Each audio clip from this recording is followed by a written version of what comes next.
हाँ, आराम से।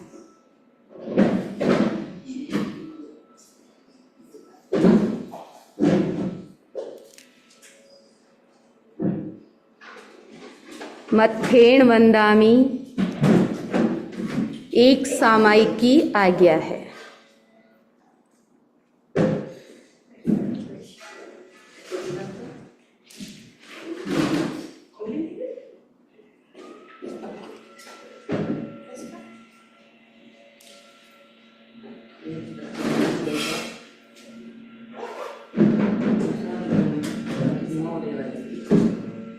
सब तैयार?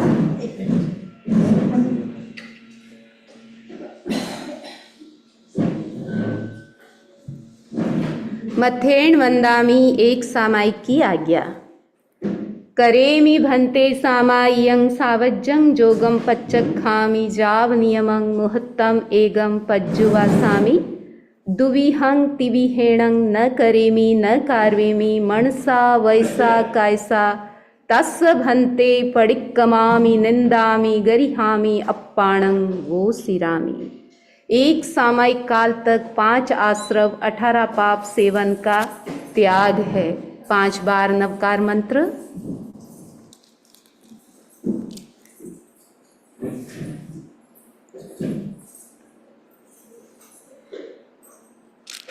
आपकी सामायिक लगभग 12:15 बजे के आसपास आएगी और उसके बाद भी हमारा प्रवचन चलता है लगभग 35 तक, 12:35 तक चलता है। तो आगे आपका संवर और 35 तक भी आपका संवर भी पचका रही हूँ। तो उस काल में भी 18 पाप संवर और 18 पाप 5 आश्रव सेवन का त्याग है। तो 35 तक आप सामायिक में ही हो, ऐसा मानना है। सबके हाथ जुड़े हुए नमस्कार महामंत्र का समुच्चारण। ओम नमो अरिहंताणं, ओम नमो सिद्धाणं, ओम नमो आयर्याणं, ओम नमो वज्रायाणं, नमो लोये सबसागुणं, एसो पंचनमकारो सब पावपणासनो मंगलाणं च सभ्यसिं पठमं हवै मंगलम्, पठमं हवै मंगलम्। श्रद्धा से नमन करे हम तेरा, अनुसरण करे हम पल पल में, स्मरण करे हम महावीर स्वामी। भौतिक सुख छोड़े सारे, संयम का पथ अपनाया। ममता के तोड़े धागे, आत्मा में ध्यान लगाया। जगे को परिवार बनाया, तू मैं का भेद मिटाया। करुणा का रस बरसाया, महावीर स्वामी। समता का रस बरसाया, महावीर महावीर स्वामी श्रद्धा से नमन करें हम। वीतराग परमात्मा को नमन, परम पूज्य गुरुदेव की चरणों में वंदना। यहाँ उपस्थित श्रद्धालु भाइयों और बहनों, आज रविवार है, कल चौमासी चौदस थी, आज गुरु पूर्णिमा है। सबका एक साथ संगम है और इस संगम का क्या महत्व है, आज उसके बारे में हम जानेंगे, समझेंगे। उससे पहले अपने आप को जागृत करने वाला एक भजन। उठ जाग मुसाफिर, भोर भई अब रैन कहाँ जो सोवत है। उठ जाग मुसाफिर, भोर भई अब रैन कहाँ जो सोवत है।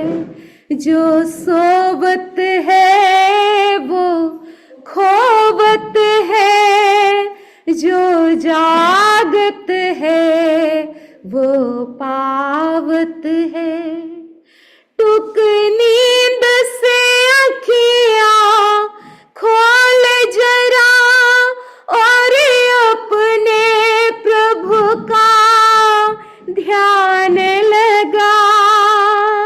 यह प्रीत करने की रीत नहीं, प्रभु जागत है तू सोवत है। उठ जाग मुसाफिर, भोर भई अब रैन कहाँ जो सोवत है। जो कल करना सो आज करो, जो आज करने वो अब कर लो। जब चिड़िया ने चुग खेत लिया, फिर पछताए क्या होवत है। उठ जाग मुसाफिर, भोर भई अब रैन कहाँ जो सोवत है। नादान भुगत अपनी करनी, पापी को पाप में चैन कहा। जब पाप की गठरी शीश धरी, अब शीश पकड़ क्यों रोवत है। अब जाग मुसाफिर, भोर भई अब रैन कहाँ जो सोवत है। जो सोवत है वो खोवत है, जो जागत है वो पावत है। तो जागृति का संदेश लेकर ये पावन प्रवास चातुर्मास हम सबको संदेश देने के लिए उपस्थित हो गया है। जैन चातुर्मास का अपना अलग ही महत्व है।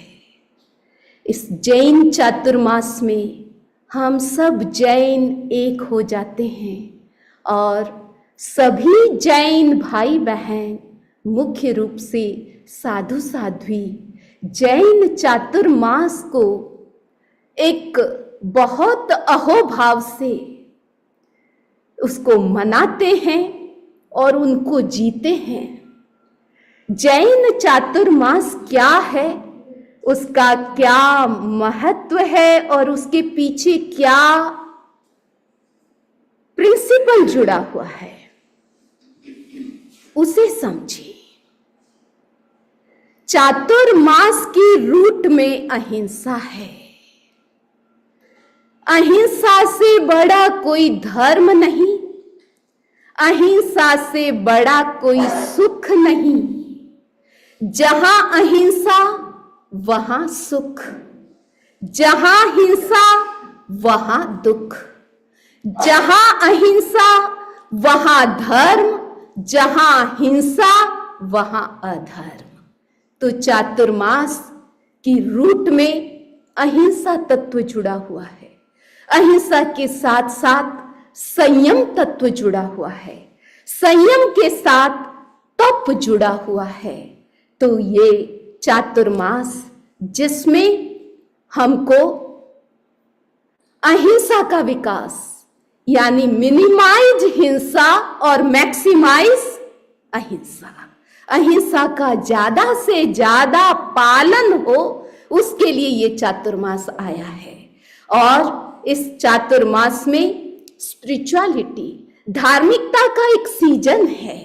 जैसे आपके घर में, आपके बिजनेस में, आपके व्यापार का भी कोई सीजन होता है, और वह जब सीजन आता है तो आप खाना पीना, सोना, इधर उधर जाना, इवेंट करना, सब कुछ साइड में कर देते हैं, सब कुछ भूल जाते हैं और पागल बन जाते हैं। उस बिजनेस में आप याद करें, जो बिजनेस भाई बहन हमारे पास में बैठे हैं, जुड़े हुए हैं, कि जब वो सीजन आता है तो सब कुछ भुला देता है। इसी तरह ये चातुर्मास भी सीजन है। इसमें भुलाना क्या है और याद क्या रखना है? भुला देना है उस दुनिया को, और दुनिया में जितना फैलाव है आपका, जितना फैलाव उतने विकल्प, और जितना दुनिया से लगाव, जितना कनेक्शन, उतने ही थॉट्स, उतने ही संकल्प, विकल्प, उलझन। और जितनी ही आप अपने आप को समेट करके चातुर्मास में आप अपने आप में आते हो, तब उतने ही विकल्प कम हो जाते हैं, उतने ही थॉट्स भी कम हो जाते हैं। तो ये चातुर्मास अहिंसा की प्रेरणा देने आया है और अहिंसा का पालन कराने के लिए आया है, केवल बात करने के लिए नहीं। अहिंसा के पीछे हमारा क्या कॉन्सेप्ट है? वो है कि save and respect the all kinds of living beings. हम सबकी कितना उनको सेव कर सकते हैं, उनकी लाइफ को, और कितना उनको रिस्पेक्ट। अगर आप रिस्पेक्ट करोगे तो सेविंग अपने आप हो जाएगी, हिंसा अपने आप कट हो जाएगी। जितना जीवों के प्रति रिस्पेक्ट बढ़ता है, हिंसा अपने आप कम हो जाती है, क्योंकि जिसका हम रिस्पेक्ट करते हैं उनको हम नुकसान नहीं पहुंचा सकते। तो सभी जीवों के प्रति हमारा रिस्पेक्ट, छोटे बड़े सूक्ष्म स्थूल सब प्रकार के जीवों की हम कैसे रिस्पेक्ट करें, उनका कैसे संयम करें, वो संदेश लेकर के चातुर्मास आया है। और चातुर्मास में उसी का रिस्पेक्ट करने के लिए, सब संयम, जीवों का संयम करने के लिए, उनकी रक्षा करने के लिए सारे जैन साधु साध्वी जो पूरे भारतवर्ष में फैले हुए हैं, वो अपने अपने स्थान की एक फिक्स हो जाता है कि कहाँ चातुर्मास करना है, उनका निर्धारित है। वहाँ बड़े माहौल के साथ चातुर्मास का प्रवेश शुरू होता है, और वो प्रवेश एक प्रिपरेशन बन करके आता है, लोगों में एक भेरी बजाता है कि चातुर्मास आ गया है। लोगों के भीतर में एक उत्साह जगता है कि चातुर्मास आ गया है, चातुर्मास आ गया है। अब हमको चातुर्मास में क्या करना है, है, एक अलग उमंग जागती है, आध्यात्मिक संवेग पैदा होता है। और आप देखिए कि सब जितने भी हमारे जैन संप्रदाय है बड़े उमंग के साथ अपने साधु साध्वियों का चातुर्मास का प्रवेश करवाते हैं, बड़े धूमधाम के साथ ये अध्यात्म का उत्सव का रूप ले लेते हैं। और फिर उसके बाद क्या होता है, उसका नाम है वर्षावास। जब प्रवेश हो गया, प्रवेश के बाद घर में प्रवेश करते हैं तो फिर क्या होता है, स्टे होता है। तो वर्षावास इसका दूसरा नाम। कल्प सूत्र में लास्ट जो कल्प है उसका नाम भी वर्षावास है। वर्षावास के अपने नियम होते हैं, उसको हम अपनी भाषा में आज उसको चातुर्मास कहते हैं। तो ये वर्षावास है, वो रियल में क्या है, आत्मवास। कि हम लिखा है दिखाई नहीं दे रहा, सॉरी, हाँ अब बराबर है, नहीं वो चला जाएगा, वो चला जाएगा। हाँ, तो ये वर्षावास है, उसमें हमको ज्यादा से ज्यादा आत्मा में वास करना है। तो आत्मा में वास करने के लिए क्या क्या करेंगे?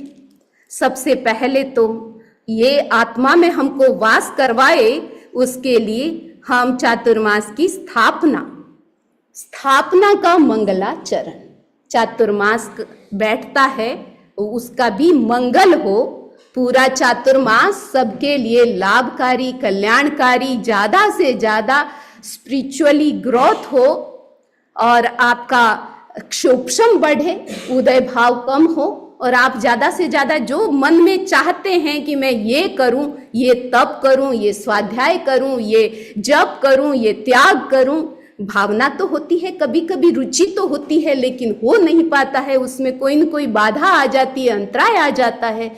तो अंतराय न आए उसके लिए हम मंगल करें। तो सारे मंगल जो मंत्र है आप सभी यहाँ देख रहे हैं, आप सब साथ ही साथ में मेरे साथ जुड़ेंगे। हम सब उसका देवगुरु धर्म की साक्षी और अनंत सिद्धों की साक्षी से आज हम उसकी चातुर्मास की स्थापना और उसके मंगल मंत्र का उच्चारण सब कर रहे हैं। ओम ह्रीं नमो अरिहंताणं, ओम ह्रीं नमो सिद्धाणं, ओम ह्रीं नमो आयर्याणं, ओम ह्रीं नमो उवज्झायाणं, ओम ह्रीं नमो लुयि सव्वसागुणम्, ओम नमो नाणस्स, ओम नमो दंसणस्स, ओम नमो चरितस्स, ओम नमो तवस्स। अब मेरे साथ वंदे अरहम, फिर वंदे गुरुवरम, वंदे सच्चम, सबके हाथ जुड़े हुए और हम पूरी उच्चारण के साथ ऐसे बोलना है, वंदे। वंदे तो जितना लंबा बोलना है उसको इतना लंबाना है। उसके बाद जब अरहम गुरुवरम सच्चम आता है वहां सबको जितना आप झुक सकते हैं उतना झुकना है, ठीक है। वंदे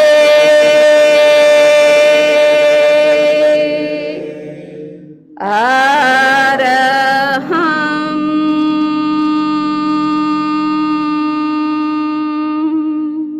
श्वास भरते हुए ऊपर आई। वंदे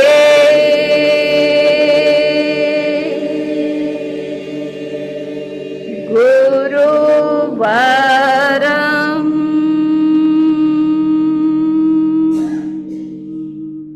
श्वास भरी। वंदे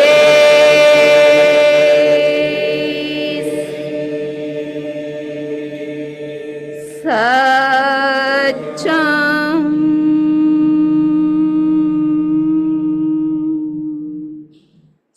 श्वास भरती हुई कमाप 9 बार ऋषभ प्रभु का मंत्र। ओम ऋषभाय नमः। ओम ऋषभाय नमः। ओम ऋषभाय नमः। ओम ऋषभाय नमः। ओम ऋषभाय नमः। ओम ऋषभाय नमः। ओम ऋषभाय नमः। ओम ऋषभाय नमः। ओम ऋषभाय नमः। पार्श्वनाथ का मंत्र। ओम नमो भगवते पार्श्वनाथाय धरणेन्द्र पद्मावती सहिताय सर्व विघ्नोपशमनाय